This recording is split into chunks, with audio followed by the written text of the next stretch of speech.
Il pleut, il mouille, c'est la fête à la grenouille. Ah ouais, tu t'y attendais pas à ce début d'épisode, hein. Allez, c'est parti. Nouvel épisode conseil sur comment courir dans le froid et sous la pluie. Ah, l'enfer. Oh, je déteste ça, courir dans le froid. Oui, j'ai le syndrome de Raynaud. Tu connais ce syndrome? C'est le syndrome qui t'empêche de bouger les doigts, qui les donne tout blancs là dès que tu n'es plus en activité. Tes doigts se rétractent et ça fait super mal. Tu ressens plus aucune sensation dans le bout des doigts. Donc, moi, je déteste courir dans le froid. J'ai d'ailleurs pris une décision forte et importante, c'est de ne plus participer à de trail l'hiver. Ah oui, voilà. Désolé à tous ceux qui organisent des trucs l'hiver, dont moi d'ailleurs. Hein, je serai que du côté maintenant organisateur quand je serai sur des événements l'hiver. Ah, tu vois, déjà novembre, c'est déjà trop tard pour moi. Allez, assez parlé de moi, maintenant on va commencer ces petits conseils, mais avant, je dois te rappeler que cet épisode est en partenariat avec Run Motion Coach, une application qui te permettra de t'entraîner l'hiver, l'été, toute l'année, avec un programme adapté à ce que tu souhaites faire. Donc tu peux lui dire, bon, bah là, j'ai envie d'aller faire du vélo, par exemple, ou pas d'ailleurs, parce que du coup, tu peux te dire, l'hiver, j'ai pas envie d'aller faire du vélo, bah tu dis à l'appli, bah j'ai pas envie de faire du vélo. Ce qui est vachement bien, c'est qu'en plus, ils ont rajouté la PPG, donc tu vas pouvoir compenser et puis faire un petit peu de plus de renforcement musculaire, peut-être pendant ces périodes hivernales où il fait froid, ou alors tu vas faire du vélo, mais en home trainer. Voilà. Si tu aimes ça, moi je déteste ça. J'ai vraiment, j'ai acheté un home trainer, je l'ai gardé 3 mois, je l'ai revendu. C'est pas fait pour moi. Même le côté Swift, c'était très désagréable. J'ai pas aimé du tout ce mode d'entraînement. Mais il faut tester. Voilà, j'ai testé, test, apprentissage, on améliore.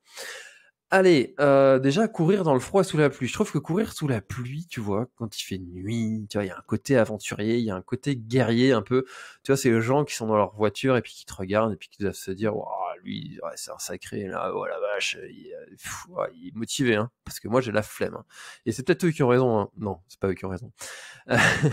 Donc non, non, il y a le côté guerrier, je trouve, qui est assez marrant, assez amusant. Le côté, on t'a toujours dit quand t'étais gamin qu'il fallait pas sauter dans les flaques.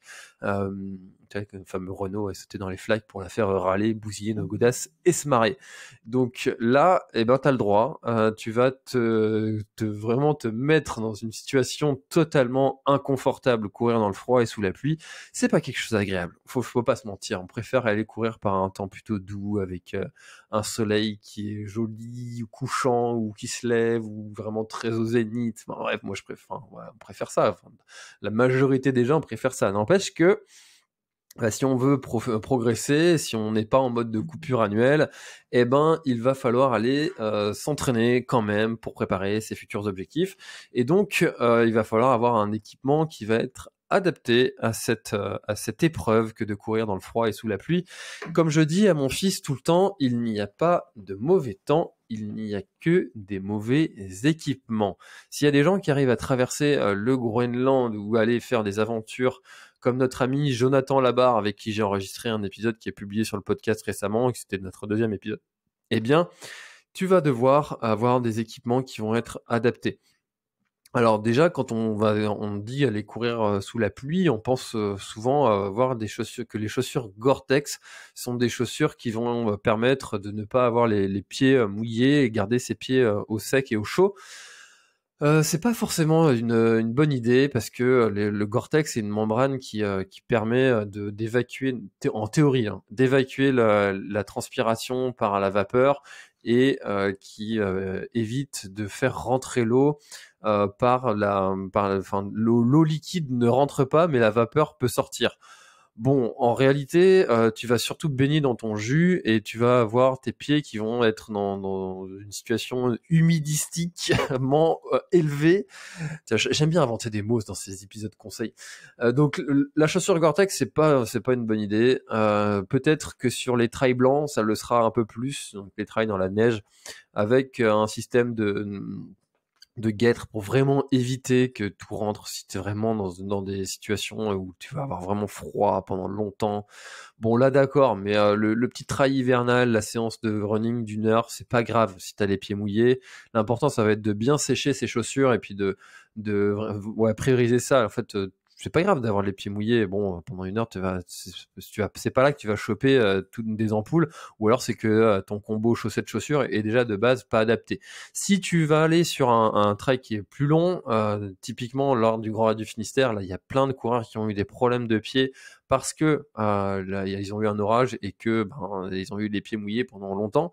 Là, ce qui va être important, c'est de pouvoir avoir la possibilité, quand ça y est, t'es repassé au sec, parce que la pluie, ça dure pas non plus 24 heures, surtout en Bretagne, c'est que tu vas pouvoir revenir au sec. Donc bien te sécher les pieds, avoir un combo chaussures, chaussettes, voilà, tu changes tout et tu repars vraiment bien au sec. Si jamais tu as des ampoules, tu les fais soigner et puis c'est reparti. Donc, mais en entraînement, d'avoir les pieds mouillés pendant une heure, c'est pas grave quoi, c'est pas grave, on s'en remet. Donc la chaussure Gore-Tex, pas fan. Autre chose, la veste. Souvent, on dit que les vestes, celle-là, elle est marquée respirante, mais pas tant que ça. En fait, souvent, ce que j'ai remarqué, c'est que les coureurs, ils vont utiliser une veste dès qu'il y a une petite pluie et pas forcément froid. S'il fait genre 10 degrés et qu'il y a une petite pluie, certains vont mettre tout de suite la veste imperméable.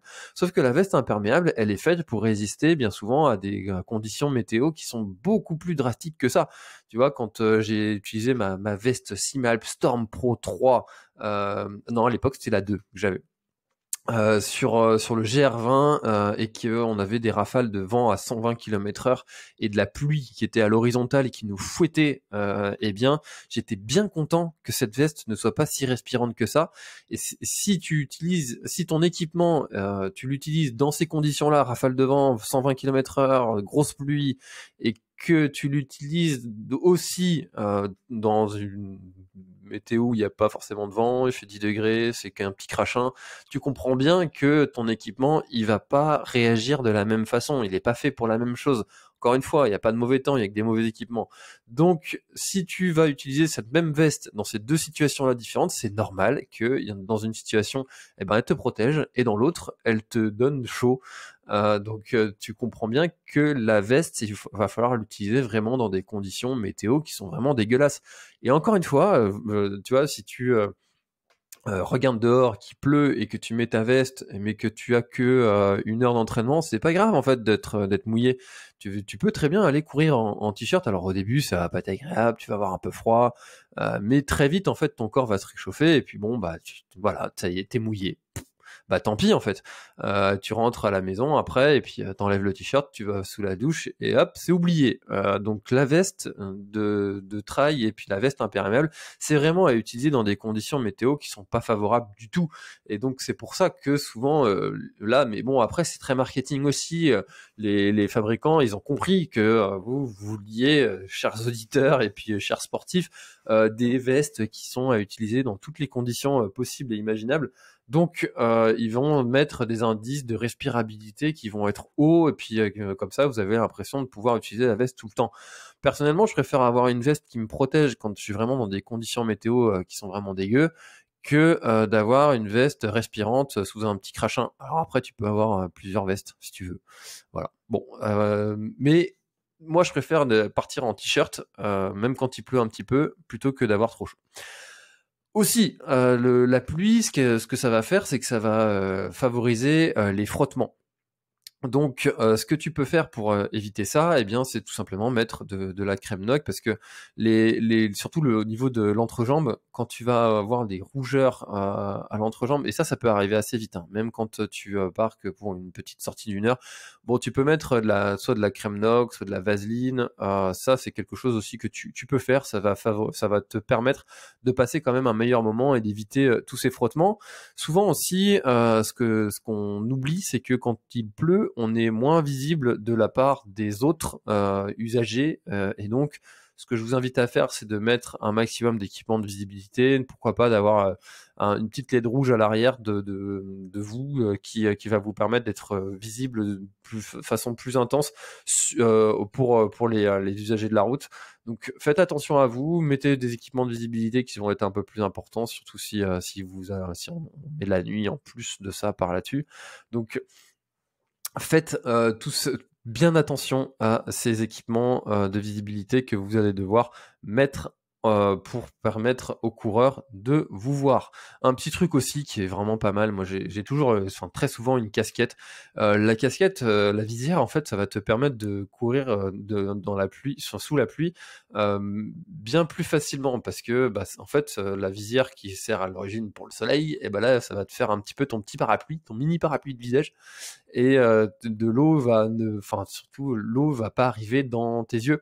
Et en fait, c'est tout con, mais et surtout si tu as des lunettes, ça va te permettre de passer un meilleur moment.